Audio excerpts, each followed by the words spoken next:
औज़ुबिल्लाहिमिनश्शैतानिर्रजीम बिस्मिल्लाहिर्रहमानिर्रहीम। अस्सलामु अलैकुम वरहमतुल्लाहि वबरकातुहू। उम्मीद करता हूँ आप सब खैर आफियत से होंगे।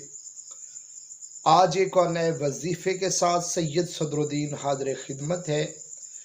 आज का वजीफ़ा जिगर की बीमारियों के हवाले से है। जिन दोस्त अहबाब का जिगर कमज़ोर हो, काम ना करता हो, खून पैदा ना करता हो, या अगर करता हो तो थोड़ी मिकदार में पैदा करता हो, या इसके दीगर जो अमराज हैं उस हवाले से पेश किया जा रहा है।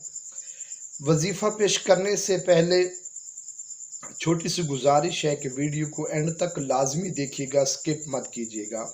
तो आइए चलते हैं वजीफ़े की जानिब। कुरान करीम में अल्लाह तबारक व तआला ने मुख्तलिफ़ आयात उतारी हैं शिफा के लिए, जिनमें से मैंने 3 जो है आयतें इस वजीफ़े के लिए चूज़ की हैं।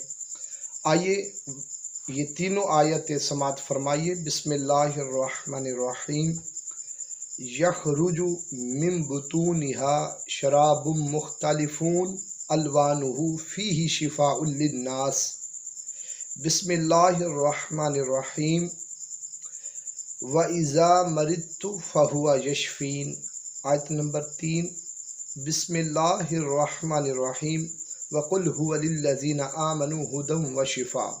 ये तीनों आयतें 21-21 मरतबा, और इसके साथ इसमें बारी ताला या शाफियो 21 मरतबा पढ़कर अव्वल व आखिर 11-11 बार दुरूद शरीफ पढ़कर पानी के ऊपर फूंक मारे, मरीज को पिला दे।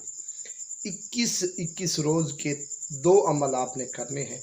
इंशाअल्लाह अगर मेरे अल्लाह ने चाहा तो बहुत जल्द मरीज सेहत याब हो जाएगा। वीडियो को ज़्यादा से ज़्यादा शेयर कीजिएगा, लाइक कीजिएगा, मेरे चैनल को सब्सक्राइब कीजिएगा, दुआओं में याद कीजिएगा। अल्लाह हाफिज़ व नासिर।